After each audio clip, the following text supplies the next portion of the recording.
So that would get the lever thrown, and then this would happen.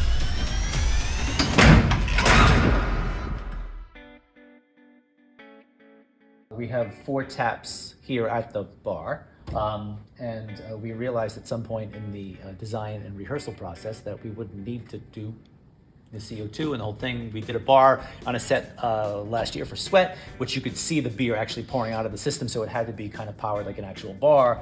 But because Jess's bar design here includes this lip, it's a very, very different kind of thing. One day we both went, wait a minute, you can't see it, so why would we go through all that trouble?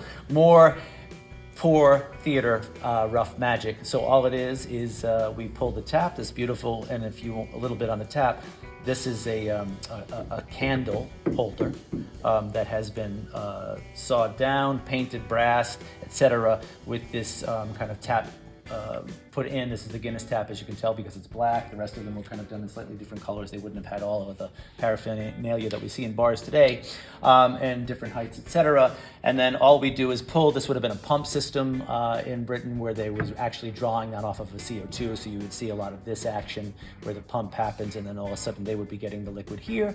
You can't see that from up in the audience, so I can just do this. I can pump.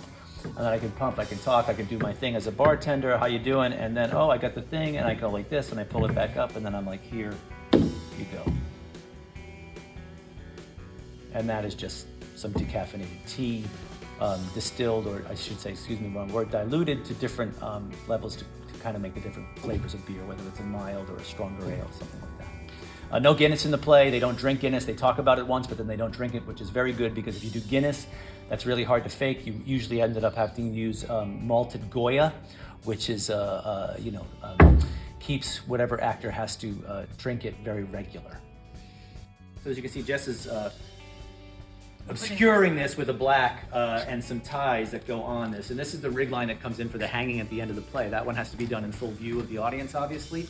And there's a massive safety issue. You have to actually hang someone by the neck, but actually not have any pressure on their neck at all. So if you get a close-up on this, you can see that the rope is paired with an aircraft cable that comes down and hooks to a carabiner that then hooks on the actor's back. John, who plays Mooney, is in a harness under his clothes. It's kind of like a harness that a climber would use possibly, or for other safety things that you'd use when you can be hooked to. So there's no pressure on his neck at all, and he can be suspended completely from the harness. It comes out of the back of this little flap in his suit jacket. So what happens is when we get to that point in the play, this all stuff has to come in and it has to be made to look like it's happening in front of us. So Steve, playing the hangman, runs up these stairs. We shut all the lights off because I don't want anybody to see from outside, which is very important because then the audience can't see all the kind of cheesy tricks that we're doing to make this happen. So the lights go off. Steve mimics throwing, or he throws up a rope over here, and what happens is these 2 lines drop in. He goes to the top of the stairs and makes it look like he's throwing it over a beam or a pipe. And these 2 lines drop in. Then there's a thunder crash that happens at the same time on the sound so that we don't actually hear the line running in. And then this is happening in the dark. The chair is brought over here. John is dragged over, and then they have to hook him up basically in the dark to get him in the thing. And then they throw the lights on, and when the lights go on, this is up. John's hooked to this rope. This has to come off before the lights come up. We get this, and then you see the noose. Cut off. Right, the weight has to come off. Without this weight, this line won't come in. So Steve has to get rid of this thing. They throw the weight under there, it disappears. This carabiner here gets hooked to John's back. This gets put around his neck. And then he's hauled up out of the chair, and they get him to his tiptoes in the top of the chair. So when Arthur says, hey, do you want me to throw the lights on? And Steve's character says, yes.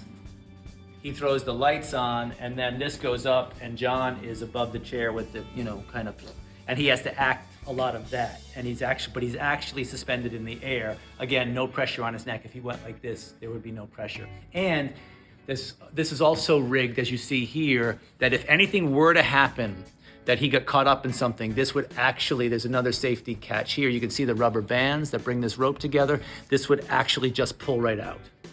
So even in the event that something went wrong with an aircraft cable, which is almost impossible because this aircraft cable alone could actually hang an elephant. It's that strong. But if something were to go wrong, again, the actor's safety has to come first. So there's a bunch of built-in kind of fail-safe things that would happen in a worst-case scenario. And then we watch him, choke to death. You can see the kind of blood that gets from John's head wound that gets on the thing, which is nice to see that play over the course of the run. The rope just gets kind of more experienced, which is good. And so that's how that works. It's pretty simple. Then it has to go away. It gets hooked up back here. All of this stuff happens, and then and again, more rough theater magic. Martin McDonagh doesn't make it easy, but the rewards are great. This is all the way down here. So this is where this starts. This red line right here is where we start. And so before the hanging happens, Jessica, the assistant stage manager, is on headset, and she learns that now is the time that Steve has thrown that rope over, and this is let in as quickly as possible.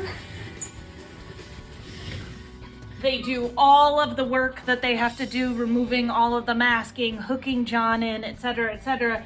And then we use what's called a block and fall, because of course John weighs 170 pounds, and as strong as two people were, we couldn't do it with just one pulley system. We have to use a block and fall to make it possible for one person to lift another person up 2 feet in the air. And then ultimately when they have to let him down, she lets that in, and then it gets hooked up.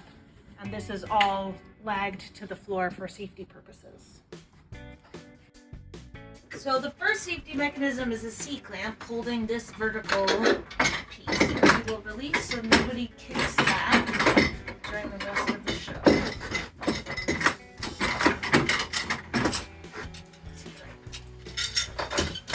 Then this safety is removed after everyone is done fighting on the trap. Placed over here. And this is moved when it's only David on the trap.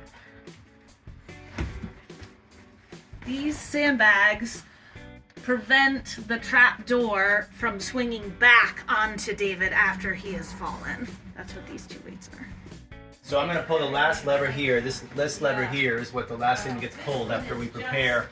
While the scene is happening, all of this stuff gets pulled away towards the end of the scene when David is on the trap by himself. And then the last, we get the cue, Steve, as the hangman, throws a prop latch up on top, and when that happens, they get the cue down here from the stage manager to release this last thing, and David falls to his death.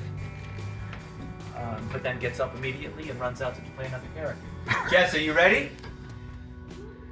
Okay. Everybody ready? Yes. All right. So that would get the lever thrown, and then this would happen.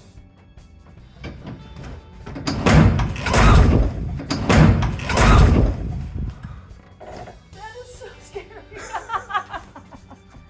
Oh my God. Wow.